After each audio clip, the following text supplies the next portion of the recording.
আকাশবাণী খবর পড়ছি তিথি গাঙ্গুলি। এখনকার বিশেষ বিশেষ খবর হল, প্রধানমন্ত্রী নরেন্দ্র মোদী আজ ভিডিও কনফারেন্সিংয়ের মাধ্যমে বেঙ্গালুরু টেক সম্মেলন 2020 উদ্বোধন করবেন। কেন্দ্রীয় স্বরাষ্ট্রমন্ত্রক জানিয়েছে, দিল্লিতে ঊর্ধ্বমুখী কোভিড সংক্রমণ প্রতিরোধে গুরুত্বপূর্ণ পদক্ষেপ গ্রহণ করা হয়েছে। দেশে কোভিড-19 থেকে সুস্থতার হার 93.52% হয়েছে। রাষ্ট্রপতি রামনাথ কোবিন্দ প্রথম সারির বিশ্ববিদ্যালয়গুলিকে উদ্ভাবনের প্রচারে অগ্রণী ভূমিকা গ্রহণের আহ্বান জানিয়েছেন। চিরাচরিত ধর্মীয় উদ্দীপনায় দেশের বিভিন্ন প্রান্তে ছট পুজো উৎসব শুরু হয়েছে। গোয়ার প্রাক্তন রাজ্যপাল ও প্রবীণ বিজেপি নেত্রী মৃদুলা সিনহার জীবনাবসান হয়েছে। আসছি বিস্তারিত খবরে। প্রধানমন্ত্রী নরেন্দ্র মোদী ভিডিও কনফারেন্সিংয়ের মাধ্যমে আজ 2020 বেঙ্গালুরু টেক সম্মেলন উদ্বোধন করবেন। আগামী 21 নভেম্বর পর্যন্ত সম্মেলন চলবে। Karnataka innovation and technology society KITS, Karnataka সরকারের তথ্য প্রযুক্তি, জৈব প্রযুক্তি ও নতুন উদ্যোগের জন্য নির্ধারিত পরিকল্পনা গোষ্ঠী, software technology parks of India এবং FF অ্যাক্টিভ সায়েন্স টেকনোলজি কমিউনিকেশনের সঙ্গে কর্ণাটক সরকারের যৌথ উদ্যোগে এই শীর্ষ সম্মেলনের আয়োজন করা হয়েছে।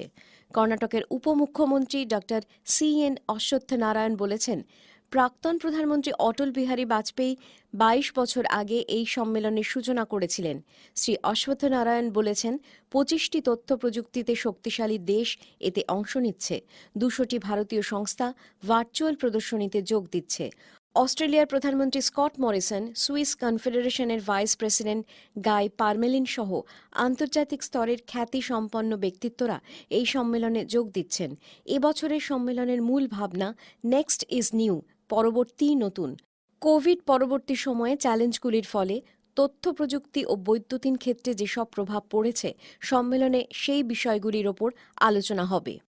প্রধানমন্ত্রী নরেন্দ্র মোদী ও লাক্সেমবার্গের প্রধানমন্ত্রী হ্যাভিয়ার বেটেল আজ ভার্চুয়াল মাধ্যমে একটি শীর্ষ সম্মেলনে যোগ দেবেন। বিগত 2 দশকের মধ্যে এই প্রথম ভারত ও লাক্সেমবার্গের মধ্যে এ ধরনের শীর্ষ সম্মেলন হচ্ছে। এই সম্মেলনে উভয় নেতা কোভিড অতিমারির সময়কালে দ্বিপাক্ষিক সম্পর্কের বিভিন্ন দিক নিয়ে আলোচনা করবেন। কোভিড পরবর্তী সময়ে ভারত ও লাক্সেমবার্গের মধ্যে সহযোগিতা বৃদ্ধি করা তাদের আলোচনায় অগ্রাধিকার পাবে বলে মনে করা হচ্ছে। তারা পারস্পরিক স্বার্থ সংশ্লিষ্ট আন্তর্জাতিক বিভিন্ন বিষয় নিয়েও মতবিনিময় করবেন। উল্লেখ্য, ভারত ও লাক্সেমবার্গ সম্প্রতি উচ্চ পর্যায়ের আলাপ আলোচনা চালাচ্ছে। দুই প্রধানমন্ত্রী এর আগে 3 বার সাক্ষাৎ করেছিলেন। কেন্দ্রীয় স্বরাষ্ট্রমন্ত্রক জানিয়েছে, স্বরাষ্ট্রমন্ত্রী অমিত শাহর নির্দেশে কেন্দ্র সরকারের পক্ষ থেকে দিল্লিতে বাড়তে থাকা কোভিড-19 সংক্রমণ প্রতিরোধ করতে গুরুত্বপূর্ণ পদক্ষেপ নেওয়া হয়েছে। স্বরাষ্ট্রমন্ত্রক জানিয়েছে, 10টি দল বিভিন্ন হাসপাতালে বেডের সংখ্যা ও পরীক্ষার সুযোগ সুবিধা খতিয়ে দেখতে পরিদর্শন শুরু করেছে। এর পরের ধাপে বাড়ি বাড়ি গিয়ে পরিস্থিতি পর্যবেক্ষণের পরিকল্পনা করা হয়েছে। সপ্তাহান্তে এই পর্যবেক্ষণ প্রক্রিয়া শুরু হবে। আগামী 25 নভেম্বর তা শেষ হবে।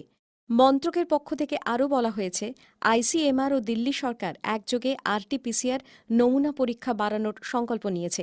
এ মাসের শেষ নাগাদ 60,000 নমুনা পরীক্ষার লক্ষ্যমাত্রা স্থির হয়েছে। এইমস দিল্লি সহ 5টি RT-PCR পরীক্ষাগার অবিরাম কাজ করে চলেছে। এছাড়াও ICMR দিল্লি সরকারকে 10টি ভ্রাম্যমাণ পরীক্ষাগার চালু করতে সাহায্যের হাত বাড়িয়ে দিয়েছে। স্বরাষ্ট্রমন্ত্রক জানিয়েছে, দিল্লি বিমানবন্দরের কাছে কোভিড হাসপাতালে প্রতিরক্ষা গবেষণা ও উন্নয়ন দপ্তর DRDO আরও 250 ICU বেডের ব্যবস্থা করবে এবং আগামী 3-4 দিনের মধ্যে 35টি বাইপ্যাপ বেডেরও ব্যবস্থা করছে DRDO। কেন্দ্রীয় সশস্ত্র পুলিশ বাহিনীর 45 জন ডাক্তার, 160 জন স্বাস্থ্যকর্মী ছত্তারপুরে কোভিড চিকিৎসা কেন্দ্র ও DRDO হাসপাতালে পরিষেবা দেওয়ার জন্য দিল্লি পৌঁছেছেন।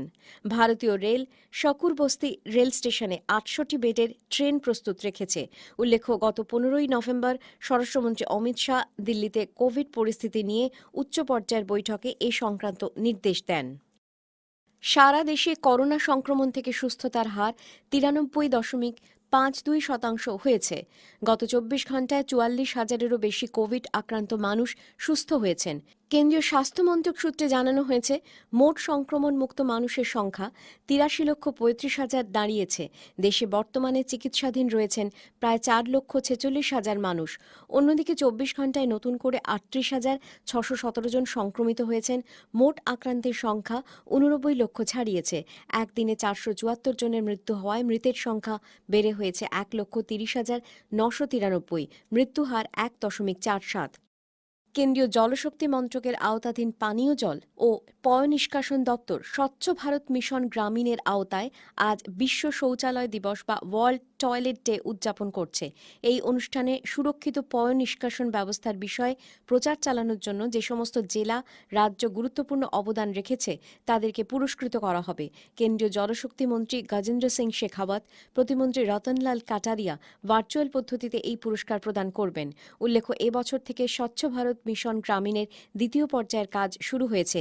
এর মূল উদ্দেশ্য হল খোলা স্থানে শৌচকর্ম বন্ধ করা, কঠিন ও তরল বর্জ্য পদার্থের ব্যবস্থাপনা, সম্প্রদায়গত শৌচালয় গড়ে তোলা ও তার রক্ষণাবেক্ষণ।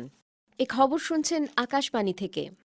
রাষ্ট্রপতি রামনাথ কোবিন্দ বলেছেন, জেএনইউর মতো প্রথম সারির বিশ্ববিদ্যালয়গুলিকে নতুন নতুন উদ্ভাবনকে ছাত্র সমাজের মধ্যে ছড়িয়ে দেওয়ার লক্ষ্যে একে অপরের সঙ্গে হাত ধরে একটি সুনির্দিষ্ট ব্যবস্থাপনা গড়ে তুলতে অগ্রণী ভূমিকা পালন করতে হবে। দিল্লির জওহরলাল নেহরু বিশ্ববিদ্যালয়ে গতকাল চতুর্থ বার্ষিক সমাবর্তনে ভাষণ দিতে গিয়ে এক ভিডিও বার্তায় শ্রী কোবিন্দ বলেন, ভারতের সব অঞ্চল, সমাজের সর্বস্তরের শিক্ষার্থীরা সমান সুযোগের পরিবেশে এখানে শিক্ষালাভ করেন। এই বিশ্ববিদ্যালয় বৈচিত্র্য ও শ্রেষ্ঠত্বের মিশ্রণকে তুলে ধরে বলে তিনি মত প্রকাশ করেছেন। প্রাচীন ভারতে শিক্ষকতা ও গবেষণার গৌরবময় অতীতকে উল্লেখ করে রাষ্ট্রপতি বলেন, আজকের সংকট মোকাবিলায় তক্ষশিলা, নালন্দা, বিক্রমশিলা ও বল্লভী বিশ্ববিদ্যালয় থেকে অনুপ্রেরণা নিতে হবে। কোভিড অতিমারির বিষয়ে বক্তব্য রাখতে গিয়ে রাষ্ট্রপতি বলেন, মহামারীজনিত পরিস্থিতিতে জাতীয় শিক্ষানীতি 2020 উচ্চশিক্ষা প্রতিষ্ঠানগুলিকে মহামারী, সংক্রমণ প্রতিষেধক এবং অন্যান্য বিভিন্ন ক্ষেত্রে নেতৃত্ব প্রদানের পথ দেখিয়েছে। দেশের বিভিন্ন প্রান্তে 4 দিনব্যাপী ছট পুজো উৎসব গতকাল শুরু হয়েছে। উদীয়মান সূর্যের প্রতি পুজো নিবেদন করে আগামী শনিবার এই উৎসব শেষ হবে। বিহারে এই উৎসব সবচেয়ে বড় উৎসব। কোভিড-19 অতিমারির আবহে বিভিন্ন বাধা নিষেধ মেনে এই পুজোয় সামিল হয়েছেন মানুষজন। উত্তরপ্রদেশের মুখ্যমন্ত্রী যোগী আদিত্যনাথ এই উপলক্ষে নদীর ঘাটগুলি পরিষ্কার রাখার এবং পুণ্যার্থীদের নদীর ঘাটে বিভিন্ন সুযোগ সুবিধার দিকে দৃষ্টি দেওয়ার নির্দেশ দিয়েছেন।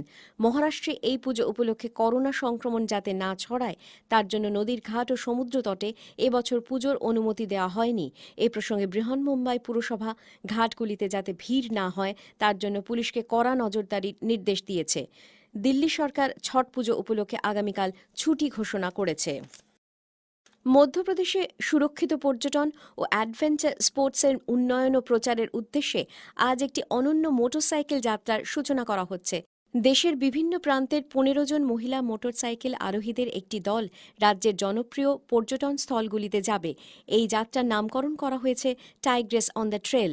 পশ্চিমবঙ্গ, মহারাষ্ট্র, ওড়িশা, তামিলনাড়ু, পাঞ্জাব, বিহার, কর্ণাটক থেকে মহিলা মোটরসাইকেল আরোহীরা আজ যাত্রায় সামিল হচ্ছেন। মুখ্যমন্ত্রী শিবরাজ সিং চৌহান ভোপাল থেকে যাত্রার সূচনা করবেন। 1500 কিলোমিটার ব্যাপী এই যাত্রায় মাধি, পেঞ্চ, কানহা, বান্ধবগড়, পান্না, খাজুরাহো হয়ে দলটি আগামী 25শে নভেম্বর ভোপাল ফিরে আসবে। গোয়ার প্রাক্তন রাজ্যপাল তথা বর্ষিয়ান বিজেপি নেত্রী মৃদুলা সিনহার জীবনাবসান হয়েছে।